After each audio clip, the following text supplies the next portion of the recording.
solidaria, democrática, etc. Una limitación en esos contenidos significa que los estudiantes van a condicionar los problemas y las respuestas que nos planteamos. Se nos van a limitar las capacidades y posibilidades de analizar y pensar y decidir, tanto los modelos de nuestra sociedad como nuestra vida. Se va a facilitar la manipulación y la instrumentalización del conocimiento. Piensen lo que supone construir un dron. ¿Qué cantidad de investigación se metió ahí y qué cantidades de inversiones? Piensen que esas mismas cantidades de dinero y ese esfuerzo de investigador van en otra dirección. Pues seguramente tendríamos muchas enfermedades resueltas, problemas que tienen muchos países estructurales estarían resueltos, de pobreza, etcétera, etcétera. Y luego, ya digo, tenemos esa cultura de la resignación y del miedo que nos producen eso, etcétera. Claro, solo quería decirles otra cosa, pero pasa que me dijeron que cortara. Esta cultura neoliberal se basa en conformar esa mentalidad por un lado y por otro lado generar ya instituciones que faciliten que hagan viable más fácilmente todavía esa construcción. En la medida en que le quitemos a las instituciones públicas el control de ese sistema educativo y lo pasemos a las instituciones privadas. Instituciones privadas que son la mayoría de orden religioso o ahora empiezan a venir los grandes fondos de inversiones. Si ustedes miren en qué invierten los grandes de inversión norteamericanos, esos que apostaban por los bancos y cosas por el estilo, ya descubrieron que el gran negocio del futuro es la educación. Claro, eso es lo que va a dar que entre los resultados de esas evaluaciones se construyan esos rankings para hacer más visible eso. Y la prueba es que los contenidos se van a distorsionar tanto que en mi país ya hay academias que anuncian exámenes para preparar selectividad, reválidas y cosas por el estilo, etc. Claro, lo que nos ocultan es cuál es la diferencia que hay entre un colegio privado y un colegio público.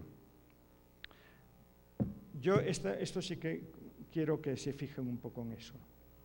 La diferencia que hay entre las instituciones privadas y las instituciones públicas son radicalmente diferentes y fundamentalmente en tres razones. Quien trabaja y quien dirige una empresa privada busca los máximos beneficios para ese empresario que está invirtiendo ahí o para los accionistas que invierten en esa empresa. Lo que buscan es rentabilidad, que quien invirtió ahí saque mucho dinero, muchas ventajas ahí. Claro, el profesorado del sector público, los médicos y médicas del sector público, lo que buscan son los mejores beneficios para esos pacientes o, en nuestro caso, para el alumnado, para las familias, para la comunidad. Y, por lo tanto, no le vamos a ahorrar al Estado. Si los estudiantes o estas familias necesitan más recursos. Decimos, no, esto es importante. No nos preocupa ahorrar.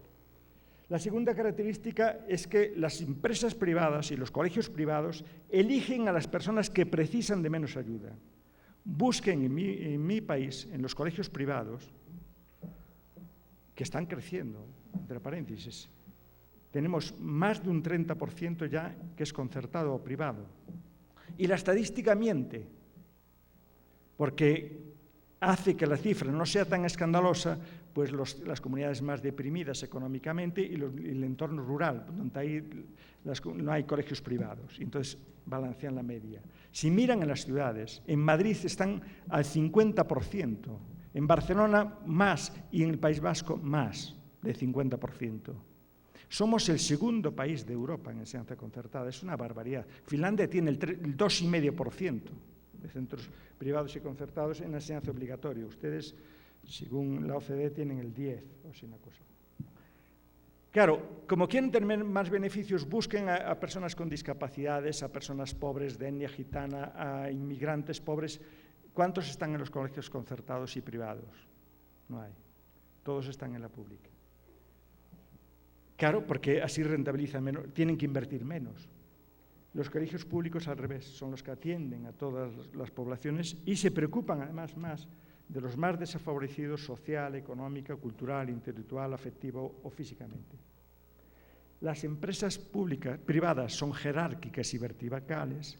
Las empresas públicas son más horizontales porque nos sentimos todos más corresponsables, aunque exista una figura de dirección, pero es una dirección mucho más colegiada.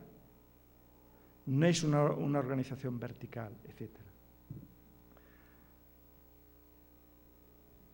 Yo les decía, por ejemplo, que miraran qué cosas son las que no aparecen en las leyes ahora y ver cómo no aparece ninguna medida sobre la educación rural, para la educación con personas discapacitadas, para la educación de la etnia gitana, para cantidad de los auténticos problemas que en realidad tiene el sistema educativo. Mire, el sistema educativo tiene como funciones contribuir a la igualdad de oportunidades, a formar una ciudadanía solidaria y democrática, y eso se hace haciendo una educación antirracista, antisexista, anticlasista, no homofóbica, inclusiva. Esto era el vocabulario que estábamos manejando en el sistema educativo y que ya desapareció, pretenden que desaparezca porque todavía hay mucha gente que no resistimos a eso. Y capacitar a una ciudadanía para esos nuevos estudiantes para incardinarse como ciudadanos activos en esa sociedad. Eso se hacía a través de una educación inclusiva, pero en el sentido más amplio de la palabra. Un proyecto político para superar e identificar los obstáculos que impiden acceder a todas las personas en las instituciones escolares, participar democráticamente y a todos los estudiantes tener éxito. ¿Dónde está que el fracaso escolar esté en algún código genético en algo? Quiere decir que somos todos corresponsables de eso y tiene que haber formas de que nadie fracase. La educación inclusiva es un modo de desmontar toda la arquitectura de la desigualdad y de la exclusión y, por lo tanto, evitar la autoculpabilidad y el autoodio, porque acabamos haciéndoles que las propias personas que tienen problemas se culpabilicen a sí mismas como las únicas irresponsables. Yo creo que es posible otro tipo de sociedad, otro tipo de educación, pero ustedes tienen la última palabra. Acabo con una viñeta, esa, y muchas gracias por todo eso.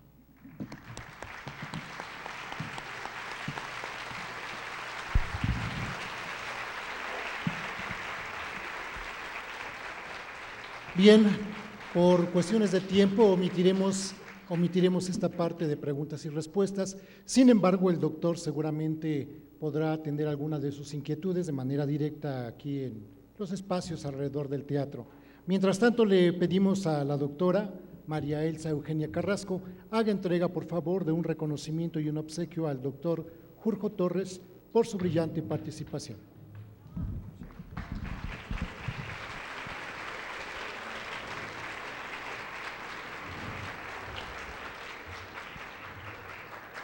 Pues muchas gracias, doctor Jorge Torres, la Universidad Autónoma de Tlaxcala, el Congreso Internacional de Educación Curriculum, le hace entrega de esta constancia por su excelente conferencia magistral, las nuevas políticas y reformas educativas y la construcción de personalidades neoliberales desde el sistema educativo. Firma el doctor Víctor Job Paredes Cuaquensi. Muchas gracias por acompañarnos esta tarde, doctor. Le hacemos entrega también de un obsequio. Agradecemos la presencia de todas las personas que nos acompañaron esta tarde y les invitamos a que nos acompañen en las mesas de trabajo. Muchas gracias y buenas tardes. Tenemos